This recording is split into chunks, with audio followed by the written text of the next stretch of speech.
नमस्कार, स्वागत है एक बार फिर से आप सभी का आपके अपने चैनल हनुमान सेवा परिवार में। आशा करते हैं प्रभु श्री हनुमान जी और परम पूज्य गुरुदेव बाबा नीम करोली महाराज जी आप सभी भक्तों पर असीम कृपा सदैव बनाए रखें।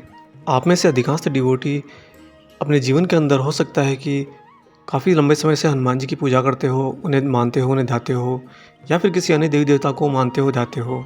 परंतु कालांतर में जाकर जीवन के इस पड़ाव में पहुँचकर आपको अचानक से किसी कथा के द्वारा, किसी चित्र या वीडियो के द्वारा या फिर कई बार तो अचानक से घटी घटनाओं के द्वारा सीधा धाम ही पहुंचकर परम पूज्य परम कृपालु बाबा नीम करोली महाराज जी के दर्शन होते हैं। और अचानक से जब आपको उनके बारे में ज्ञात होता है तो आपके मन में प्रश्न यही उठता है कि अगर महाराज जी इतने सामर्थ्यवान हैं, इतने अलौकिक हैं, बाबा इतना जल्दी सुन लेते हैं और इतना जल्दी समाधान दे देते हैं, तो मेरे जीवन में महाराज जी पहले क्यों नहीं आए। मैं तो अपने जीवन के अंदर निरंतर इतने लंबे समय से हनुमान जी को मानता हूँ, या फिर कोई भक्त सोचता है कि मैं तो विष्णु जी को मानता हूँ, कृष्ण जी को मानता हूँ, शिव जी को मानता हूँ। और मेरे बीते हुए जीवन के अंदर न जाने ऐसे कितने मोड़, ऐसी कितनी घटनाएं आई हैं जहाँ पर मैंने अपने ईश्वर को कितना नहीं पुकारा। तो क्या उस समय महाराज जी को मेरे जीवन में नहीं आना चाहिए था? वे कहाँ थे उस समय? क्यों नहीं आए मुझे बचाने के लिए? तब तो मुझे अकेला छोड़ दिया था। ऐसे न जाने कितने प्रश्न हर भक्त को परेशान करते हैं जब महाराज जी से उसका प्रथम सानिध्य, प्रथम मिलन होता है।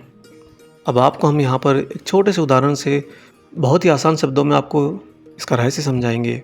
दोस्तों, जब हम बाल अवस्था में होते हैं, छोटे बालक होते हैं, तो हमारे माता पिता हमें प्लास्टिक के खिलौने देते हैं। हो सकता है कि प्लास्टिक की कोई गाड़ी हमें दी जाए जिसे हम चलाकर यहाँ वहाँ पर गतियाँ करते हों। उस दौरान उसी प्लास्टिक की कार में जब हम बालक के रूप में बैठे होते हैं और हंसी टिटोली करते हुए अगर हमारी कार कहीं भिड़ जाती है और कार हमारी पलट जाती है तो हम गिर जाते हैं, और गिरते ही हमें हल्की सी चोट लगती है जिससे हम रोने लगते हैं, दुखी हो जाते हैं। उसमें चूँकि हमारे जीवन का आयाम इतना छोटा होता है कि वह जो प्लास्टिक की कार से हम गिरे होते हैं, उससे भिड़ते हैं, हमें वो दुर्घटना बहुत ही भयावह लगती है। और उसके बाद में आपने ये भी पाया होगा कि वह बालक उस खिलौने से डर जाता है और उसके नज़दीक नहीं जाता। वही बालक हम जब बड़े होते हैं और अपने जीवन के अंदर अच्छी ग्रोथ पाते हैं, अच्छी संपन्नता पाते हैं, तो कालांतर में हो सकता है कि हम एक अच्छी गाड़ी खरीद लेते हैं और जीवन की दिनचर्या में गाड़ी चलाते हुए एक दिन अचानक से कहीं हमारी गाड़ी भिड़ते भिड़ते बच जाती है। हम उतरकर देखते हैं कि गाड़ी को बहुत हल्की फुल्की चोट आई है और हमारे मन में ऐसा निकलता है कि थैंक गॉड बच गए। और इस घटना पर हम जरा भी गौर नहीं करते और वापस से हमारी दिनचर्या में रम जाते हैं। अब चूँकि आप बड़े हो गए हैं, अतः ज़रा आप सोचिए कि वो जो बाल अवस्था में आप उस खिलौने की कार के अंदर गिरे थे, टकराए थे, वह घटना ज़्यादा बड़ी थी, या फिर आज अगर आपकी कार बुरी तरह से भिड़ जाती, यह घटना बड़ी होती। बेशक आप कहेंगे कि अरे वो तो खिलौना था, अगर आज कार भिड़ जाती तो मैं शायद बचता ही नहीं। बस दोस्तों, इसी में छिपा है आपके उस प्रश्न का हल कि महाराज जी मेरे जीवन में पहले क्यों नहीं आए। वो सारी घटनाएं जो आपके जीवन में अब तक घट चुकी होती हैं, जब तक महाराज जी का पदार्पण नहीं होता है, वो सारी की सारी घटनाएं दोस्तों उस बालक के खिलौने की तरह होती हैं। यानी आपके जीवन में उनका महत्व उतना ही होता है और उन घटनाओं के आयाम का, डायमेंशन का जो साइज़ होता है वो उतना छोटा ही होता है, जिससे आपके ऊपर प्रभाव बहुत हल्का पड़ता है। परंतु आप चूँकि उस घटना के अंदर होते हैं, आप अपने जीवन के उस आयाम में होते हैं जहाँ पर वो घटना आपके साथ घट रही है, इसलिए मनुष्य के इंद्रियों के प्रवाह के कारण आप उस समय इतना भयभीत हो जाते हैं और आपको लगता है कि मेरे भगवान मेरी मदद करने के लिए क्यों नहीं आते, या मेरे हनुमान मेरी मदद के लिए क्यों नहीं आ रहे, मैं जब उन्हें इतना पुकार रहा हूँ। परंतु आज जब आपकी कार भिड़ी है और बहुत हल्की सी चोट लगी है, तो आपको तो ये ज्ञात ही नहीं होता है कि आज आपका बहुत बड़ा दुर्घटना का दिन था और एक बहुत ही भीषण गति के साथ में आयाम ध्वस्त हो जाता। इससे पहले ही आपको महाराज जी ने आकर बीच में बचा लिया है। ये तब हुआ है जब महाराज जी आपके जीवन में आ चुके हैं। इसीलिए परम पूज्य बाबा नीम करोली महाराज जी जब भी किसी भक्त के जीवन के अंदर पदार्पण करते हैं, आते हैं, तो दोस्तों उसका मुख्य कारण यह है कि अब घटनाओं का वह क्रम आने वाला है। जो घटनाएं शायद आपके लिए असहनीय होंगी और जो घटनाएं आप किसी भी हाल में सहन नहीं कर पाएंगे, और चूँकि वह आपके जीवन में आ जाते हैं, इस कारण से उन घटनाओं को आप तक वो पहुँचने ही नहीं देते। जिससे साधारण भाषा में यह भी कहा जाता है कि महाराज जी अगर किसी मनुष्य के जीवन में हैं तो उसके जीवन में आने वाले सारे महासंकट में से महा को हटा देते हैं और एक छोटा सा संकट मात्र बचता है, और उस संकट को भी सहन करने की शक्ति ही महाराज जी अपने भक्त को देते हैं। अब यह तो हुआ कि आपके जीवन में महाराज जी इस समय क्यों आए हैं। आइए अब आपको बताते हैं कि महाराज जी जब आपके जीवन में आते हैं तो क्या ही अद्भुत प्रभाव आपके जीवन में इससे घटने लगते हैं। इससे पहले हम आगे बढ़ें, आपसे यहाँ पर एक छोटी सी गुजारिश करते हैं।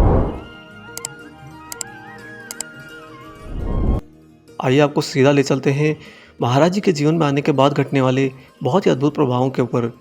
दोस्तों, चूँकि महाराज जी हनुमान जी का द्वैत स्वरूप और ईश्वर का प्रकाश पुंज है, और जो प्रकाश होता है वह ज्ञान का स्वरूप होता है।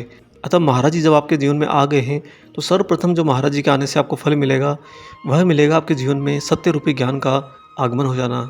यानी कि जब तक आप जीवन के अंदर भौतिक इंद्रियों के कारण भौतिक विचारों के अंदर ही उलझे हुए थे, जहाँ पर आप एक तरह से लूप में फंसे हुए थे, उस लूप को तोड़ने के लिए महाराज जी का आपके जीवन में आगमन होता है, ताकि आप जीवन के अंदर घटने वाली सारी घटनाओं को कम से कम वैचारिक स्तर पर समझने लगें, देखने लगें। और जब मनुष्य अपनी घटनाओं को देखने लगता है तब उसे धीरे धीरे एहसास होता है कि इसमें से कितनी घटनाएं उसके लिए महत्वपूर्ण है और कितनी घटनाएं उसके लिए जरा भी महत्वपूर्ण नहीं है। इस क्रम का सबसे बड़ा प्रभाव होता है आपके मन में शांति आना और मस्तिष्क से चिंताओं का चले जाना।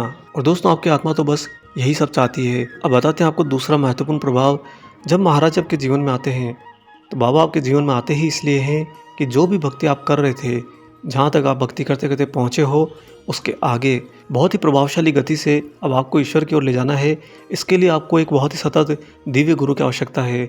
इसीलिए महाराज जी आपके जीवन में आकर आपको भक्ति की शुद्धता में रमा देते हैं। जब आपके जीवन में चिंताएं नहीं होंगी, आपका मन शांत रहेगा, तो स्वतः ही आपका ध्यान आपके ईश्वर की ओर जाने लगेगा। प्रतिदिन घटने वाली सारी घटनाओं के बीच में रह रहकर आपको आपके ईश्वर, आपके गुरु याद आएंगे। और दोस्तों, वास्तव में भक्ति क्या है? भक्ति है निरंतरता। हर हाल में, हर कीमत में, हर समय, हर कंडीशन के अंदर अगर आप अपने ईश्वर के साथ हैं, बस वही भक्ति है। पूजा पाठ, कीर्तन, भजन और या फिर गुरुवाणी, सत्संग, ये सब कुछ तो आपको दिया जाता है जीवन में बहुत ज़्यादा भटकने से बचने के लिए। आप इस भौतिक जगत के चक्रव्यूह में जब बहुत ज़्यादा भटक रहे होते हो तो वहाँ से आपको बाहर निकाल कर एक एकाग्रता की ओर लाने के लिए आपसे ये सब गतिविधियाँ कराई जाती हैं। परंतु इन गतिविधियों के बाद की जो स्थिति होती है वह होती है भक्ति, जिसे कहते हैं निरंतरता। बाबा जब आपके जीवन में आ जाते हैं तो आपके जीवन को निरंतर भक्तिमय कर देते हैं। उठते बैठते जागते सोते आपके मन में बार बार आपके ईश्वर आने लगेंगे। और जो ही आपके मन में ईश्वर का ध्यान आएगा, आपके चेहरे पर एक मुस्कान आ जाएगी। दोस्तों, इसे कहते हैं जीवंत हो जाना। अब आपका जीवन जीवंत हो चुका है। अब बताते हैं आपको तीसरा बहुत ही महत्वपूर्ण प्रभाव जो महाराज जी जब आपके जीवन में पदार्पण करते हैं तो अवश्य घटता है। वह है ईश्वर के कार्य में सहयोग करना। आप याद कीजिए कि जब तक आप महाराज जी से पहले किसी भी देव देवता को ध्याते थे, पूजा करते थे, तो चूंकि आपके जीवन में ज्ञान का प्रकाश नहीं था, अतः आप उनको इसीलिए ध्याते थे कि आप उनको मानते हैं और दूसरा, आप अपने कर्मों के प्रति उनका आशीर्वाद चाहते होते हैं। इससे ज़्यादा उस समय आपको कुछ नहीं मिला होता है और ना ही ज़्यादा आप कुछ कर पाते हैं। परंतु जब महाराज जी आपके जीवन में आ जाते हैं तो स्वतः ही आप धीरे धीरे ईश्वर के ही कार्य में लगने लगते हैं। आपको ज्ञात ही नहीं होता कि आप कब ईश्वर मुड़ गए हैं और आप ईश्वर के अनेक कार्य जो ईश्वर निरंतर कर रहे हैं उनमें छोटा छोटा सहयोग करना शुरू कर देते हैं, बिना किसी भाव, बिना किसी इच्छा के, बिना किसी प्राप्ति के। ये सब महाराज जी आपको इसलिए करवाते हैं कि आप जिस भक्ति मार्ग पर आप चलने लगे हैं उसकी शुद्धता की गहराई आप में आने लगे।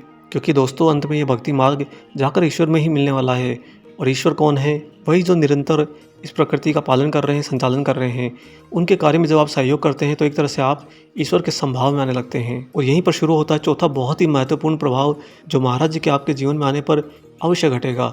वह दोस्तों, अपने जीवन के अंदर आप पूर्ण रूप से समभाव में आ जाना। अर्थात अपने चारों तरफ जो कुछ भी आप देखते हैं, पाते हैं, उन सभी के अंदर एक छोटे से छोटे मिट्टी के कण में और एक बड़े से बड़े पहाड़ में, एक रोड पर पड़े कोढ़ी के अंदर और एक बहुत ही सुंदर मनुष्य के अंदर, हर जगह पर समान भाव से आपको ईश्वर के दर्शन होने लगते हैं।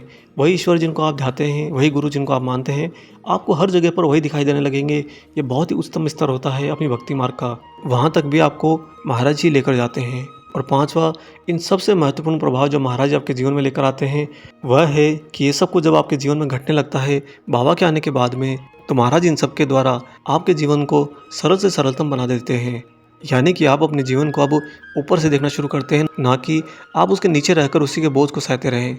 और जब मनुष्य को अनंत बार भटकने के बाद में ये अमूल्य जीवन मिला होता है और इस जीवन के अंदर सरलता नहीं होती है, और ये जीवन जो कि इस भौतिक जगत में पूर्ण रूप से माया के प्रभाव में रहता है, इंद्रियों के प्रभाव में रहता है, कर्मों के प्रभाव में रहता है, इस जीवन के इतने उलझे हुए स्वरूप को जब सरलतम आयाम मिल जाता है तो दोस्तों, उसके बाद कुछ भी बाकी नहीं रहता। इस तरह महाराज जी आपके जीवन में जब आते हैं तो बहुत ही बड़े बड़े उद्देश्यों को लेकर आते हैं। अब आप जान गए होंगे कि बाबा आपके जीवन में पहले क्यों नहीं आए, या महाराज जी अब आपके जीवन में आए हैं तो क्या क्या प्रभाव आपके जीवन में अब होने ही वाले हैं, और ये सारी घटनाएं आपके साथ भी अवश्य घटेंगी। बस महाराज जी को पूर्ण समर्पित रहिए। दोस्तों, हम आपको दृढ़ता से विश्वास दिलाते हैं कि बाबा नीमकरे महाराज जी हनुमान जी का बहुत ही प्रेममय स्वरूप है। जो लोग हनुमान जी के प्रेम को न समझ पाए वो महाराज जी के सानिध्य में रहकर स्वतः ही उस प्रेम रस को प्राप्त कर लेते हैं। आशा करते हैं आज का ये अलौकिक वीडियो आपको पसंद ज़रूर आया हो। वीडियो अगर अच्छा लगा है तो वीडियो को लाइक ज़रूर कर दीजिएगा और इस वीडियो को ज़्यादा से ज़्यादा शेयर कीजिएगा। जो भी आप लोग वीडियो देखते हैं कम से कम 20-30 लोगों में तो इसे यूँ ही शेयर कर दीजिएगा। जिससे क्या होगा कि सभी अन्य लोगों तक भी महाराज जी के महत्वपूर्ण बिंदु, महाराज जी के महत्वपूर्ण कथा प्रसाद अवश्य पहुँचे। मिलेंगे बहुत जल्द ही एक और ऐसे ही अलौकिक अंक के साथ। तब तक अपना और अपने माता-पिता का संपूर्ण ख्याल रखिए और परम प्रभु श्री राम जी का निरंतर गुणगान करते हुए बाबा हनुमान और बाबा नीम करोली महाराज जी की निस्वार्थ होकर सेवा करते रहिए। जय सिया राम।